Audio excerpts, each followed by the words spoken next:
जी, अस्सलाम वालेकुम। मैं हूँ अर्जुमंद रज़ा, साइकोथेरेपिस्ट। मुझे तो आप सब लोग जानते ही होंगे। आज जो मैं कहानी सुनाने जा रही हूँ, क्लाइंट डायरीज़ में से है और ये कहानी है एक और फ़ोबिया की। मैंने वादा किया था कि मैं फ़ोबियाज़ की काफ़ी सारी कहानियाँ आप लोगों को सुनाऊँगी। रिस्ट्रिक्शंस थोड़ी-सी ये है कि कॉन्फिडेंशियलिटी की वजह से हम जो नाम यूज़ कर रहे हैं, वो नाम गलत है। और एथिकल स्टैंडर्ड्स के बेसिस पे स्टैंडर्ड जो है हमारा 4.07 जो है वो हम यूज़ कर रहे हैं ताकि उनके आइडेंटिफिकेशंस ना हो सकें। अच्छा, ये कहानी है एक ऐसी लड़की की कि जिसको प्रेशर कुकर से डर लगता था। उम्र 26 ईयर्स थी जब शादी होकर गई तो सब लोग कहने लगे कि जी ये तो बहुत सुस्त है, बहुत आराम आराम से काम करती है, जल्दी खाना नहीं बना सकती, बहुत देर लगाती है। और ये बात हम जानते हैं कि जब बार-बार किसी से एक ही तरह की चीज़ कही जाए, बार-बार कानों में पड़ती रहे, तो वो चीज़ पुख्ता हो जाती है। तो उसके हस्बैंड से भी ये चीज़ बार-बार कही जाती थी कि तुम्हारी बीवी तो बहुत सुस्त है, कुछ नहीं करती, पूरा दिन लगा देती है एक खाना बनाने में। और वो भी उन लोगों की बातों में आकर अपनी वाइफ से बदज़न होने लगा। फिर उन लोगों को अंदाज़ा हुआ कि इस लड़की को प्रेशर कुकर से डर लगता है, इस वजह से प्रेशर कुकर यूज़ नहीं कर रही है और इस वजह से इसका खाना बहुत देर से बनता है। तो उन लोगों ने अज़राह मज़ाक क्या किया कि प्रेशर कुकर घर में ले आए और उसके ऊपर कुछ डाल के उन्होंने चढ़ा दिया। अब जो प्रेशर कुकर जो है ना वो सीटी बजाता, तब जो है लड़की ज़ोर-ज़ोर से चिल्लाती खौफ के मारे, डर के मारे। और फिर इन लोगों ने ये साबित कर दिया कि ये लड़की जो है, जो हमारे घर में आई है बहू बन के, ये मेंटली इल है, मेंटली तौर पे ये सही नहीं है।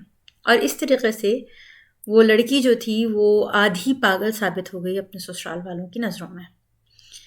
इस तरीके से जब रिश्ता ख़त्म होने लगा, काउंसलिंग के लिए जब वो काउंसलिंग के लिए सेशन जब आया तो पता चला कि जी जो ग्रास रूट है वो तो एक बहुत स्टूपिड सी चीज़ है। एक ऐसा फ़ोबिया है कि जिसकी बेस पे वो इस हद तक पहुँच गई और उसका रिश्ता जो है वो इस हद तक पहुँच गया। अच्छा ठीक है, ये बात जानने के लिए कि फ़ोबिया होता क्या है, ज़रूरी है कि हम समझें कि ये फ़ोबिया आता कहाँ से है। अच्छा, हम जब पढ़ रहे थे और जब हम पढ़ाते हैं, एक बहुत ही मशहूर नाम सिक मिहाई, मैं स्पेलिंग डिस्क्रिप्शन बॉक्स में डाल दूँगी क्योंकि जिस तरीके से इनके नाम को स्पेल किया जाता है, उस तरीके से प्रोनाउंस नहीं किया जाता। तो इनकी प्रोनाउंसिएशन डिफरेंट होती है। तो बहुत बड़े साइकोलॉजिस्ट हैं, बहुत बड़े फिजिशियन हैं। इन्होंने अपनी एक थ्योरी दी थी जिस थ्योरी को कहते हैं फील्ड ऑफ एक्सपीरियंस की थ्योरी। अब फील्ड ऑफ एक्सपीरियंस की थ्योरी ये थी कि हम जो असल चीज़ होती है उसके तहत जो है ना वो रिएक्ट नहीं करते, बल्कि जो हमारा अपना एक्सपीरियंस होता है हम उसके तहत रिएक्ट करते हैं। जैसे कि एग्ज़ाम्पल दूँ, अगर मैं आपसे कहूँ कि जी चलें मेरे साथ गार्डन में चलें और मैं आपको वहाँ पे जाते हुए बताऊँ कि जी इस गार्डन में साँप भी हैं बहुत सारे। तो अचानक से जब आप किसी लकड़ी को देखेंगे तो आप उछल पड़ेंगे। आपको क्या लगेगा कि ये साँप है। क्यों? क्योंकि आपका फ़ील्ड ऑफ एक्सपीरियंस जो है वो यही कहेगा कि ये चीज़ है। हमारे यहाँ प्रेशर कुकर से ज़्यादा डेथ्स जो होती हैं वो एलपीजी सिलेंडर यूज़ करने की वज़ह से होती हैं। क्या फिर भी लोगों ने वो यूज़ करना बंद कर दिया? नहीं, लोग तो फिर भी यूज़ कर रहे हैं। या एक्सीडेंट्स, जो कार एक्सीडेंट्स होते हैं उनकी वज़ह से डेथ होती हैं। क्या लोगों ने गाड़ियाँ चलानी बंद कर दी? नहीं। अच्छा, आप किसी से पूछें कि जी आपको ये प्रेशर कुकर से डर क्यों लगता है?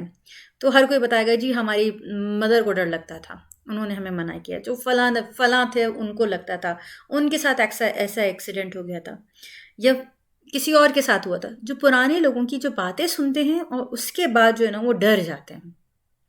तो फ़ोबियाज़ वैसे भी हम कहते हैं कि फ़ोबियाज़ जितने भी होते हैं वो सारे के सारे लर्न्ड होते हैं। वो सीखे हुए होते हैं। वो कोई आपको सिखाता है। आपके ज़हन में बैठ जाता है। जिस तरीक़े से फ़ोबियाज़ लर्न्ड होते हैं, इसी तरीक़े से फ़ोबियाज़ को अनलर्न किया जा सकता है। उन चीज़ों को भुलाया जा सकता है। बहुत सारी चीज़ों के तरीक़े से, बहुत सारे वेज़ हैं, वो भी मैं आपको बताऊँगी आज की इस वीडियो में। डॉक्टर एडवर्ड डी बोनो, बहुत मशहूर नाम, अभी रिसेंटली 9 जून 2021 में उनकी डेथ हुई है। बहुत बड़े साइकोलॉजिस्ट थे, उनके हमारी हमारे टीचर हैं और उनकी बहुत बड़ी थ्योरीज आपको मिलेंगी, बहुत सारी थ्योरीज मिलेंगी, 6 थ्योरीज ऑफ हैट्स भी मिलेंगी। उनकी एक और थ्योरी जो उन्होंने भी काम फील्ड ऑफ एक्सपीरियंस में किया है, लेकिन उन्होंने जो एक्सप्लेन किया है कि फील्ड ऑफ सोशल एक्सपीरियंस के बारे में। और उन्होंने बहुत छोटा सा प्रैक्टिकल किया था और प्रैक्टिकल ये था कि उन्होंने 2 लाइन्स दिखाई। पहली लाइन दिखाई और एक बंदे से पूछा कि बताओ इस लाइन को देखो, और फिर उसके बाद थोड़ी देर बाद कहा कि दूसरी लाइन दिखाई और कहा कि उसको देखो, और फिर पूछा कि क्या ये दोनों लाइंस बराबर हैं। जब उस बंदे ने देखा तो उसने अंदाज़ा लगाया कि हाँ, पहली लाइन भी 2.5 इंच की थी और दूसरी लाइन भी 2.5 इंच की है, तो यकीनन बराबर ही होंगे, 2-2.5 इंच की है। उसने कहा कि हाँ, दोनों बराबर हैं। कहा अच्छा ठीक है। फिर उन्होंने डॉक्टर एडवर्ड डी बोनो ने 5-6 लोगों को बिठाया साथ और कहा उन सारे लोगों ने कि नहीं, वो लाइन तो बराबर नहीं है। जबकि ये शख्स जिसके ऊपर एक्सपेरिमेंट हो रहा था, ये जानता था कि वो जो लाइन है वो बराबर हैं एक दूसरे के, लेकिन उसके बावजूद सोशल प्रेशर में आकर, इसको कहते हैं सोशल फील्ड ऑफ एक्सपीरियंस की बेसिस पे, उसने अपना फैसला फौरी तौर पे चेंज कर दिया और ये कहने लगा कि हाँ, मैं भी मानता हूँ कि वो दोनों लाइनें एक दूसरे के बराबर नहीं हैं, दोनों लाइनें अलग अलग हैं।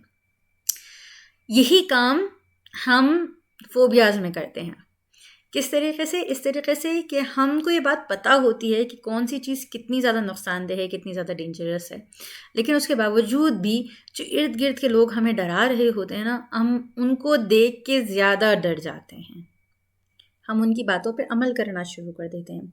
छोटी सी एग्जांपल है, अगर आपको वाकई प्रेशर कुकर से या इंस्टेंट पॉट कहते हैं, क्रॉक पॉट्स कहते हैं, डिफरेंट नाम हैं इसके, आपको उनसे डर लगता है, आप एक काम कीजिए, आप अच्छी क्वालिटी का बाय कीजिए।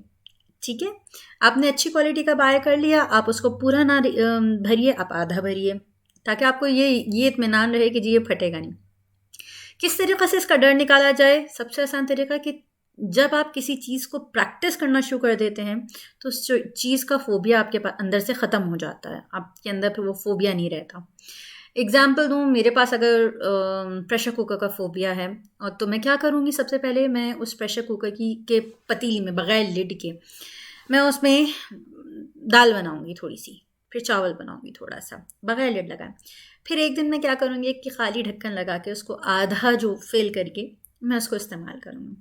फिर उसके बाद अच्छा, प्रेशर कुकर अगर फटना होता है ना तो शुरू के हाफ एन आवर में फट जाता है। उसके बाद क्या करूँगी, मैं उसको अच्छे तरीके से चेक करूँगी कि उसका कोई नोज़ल ब्लॉक तो नहीं है, कोई चीज़ ख़राब तो नहीं है, वो सही से बंद तो हुआ है, कहीं ऐसा तो नहीं कि उसका पानी निकल रहा हो। इन सारी चीज़ों को चेक करूँगी। यकीनन जब आप ये सारी चीज़ों को चेक करेंगे तो आपका प्रेशर कुकर नहीं फटेगा और आपको कुछ नहीं होगा, आपको कोई परेशानी नहीं होगी। अगर आप आज भी गूगल पे सर्च करेंगे तो आपको इस बात का अंदाज़ा होगा, प्रेशर कुकर के फटने से किसी की डेथ नहीं हुई। हाँ, उसके बाद जो जल जाते हैं या अगर कोई ज़्यादा ब्लीडिंग हो गई, ज़्यादा बर्न हो गया और बर्न की तकलीफ़ को नहीं सह पाया तो हुई हैं, लेकिन वो जो डेथ्स हुई हैं वो बहुत कम हुई हैं, बहुत कम हुई हैं। ये तो वही बात हो गई कि मैं जी सब्ज़ी काट रही थी और सब्ज़ी काटने में मेरी उंगली कट गई, लेकिन खून नहीं रुका, इस वजह से मेरी डेथ हो गई। तो रीज़न सब्ज़ी काटना नहीं हुआ, रीज़न वो कट हुआ। तो यकीन है, उम्मीद है कि ये वीडियो आप लोगों को अच्छी लगी होगी और वो सारे लोग जो प्रेशर कुकर से डरते हैं, जिनको खौफ महसूस होता है, वो अपने इस फोबिया को ओवरकम करने की यकीनन कोशिश करेंगे। क्योंकि किचन में डेथ्स बहुत होती हैं, लेकिन उनकी वजह जो वो प्रेशर कुकर या ऑयल या गैस ये सब कुछ नहीं होती, बल्कि उन सब चीज़ों की एक ही वजह होती है और वो वजह होती है लापरवाही, lack of preparation, lack of practice. So उम्मीद है आपको ये वीडियो अच्छी लगेगी। मिलते हैं नेक्स्ट क्लाइंट की स्टोरी के साथ। Bye bye.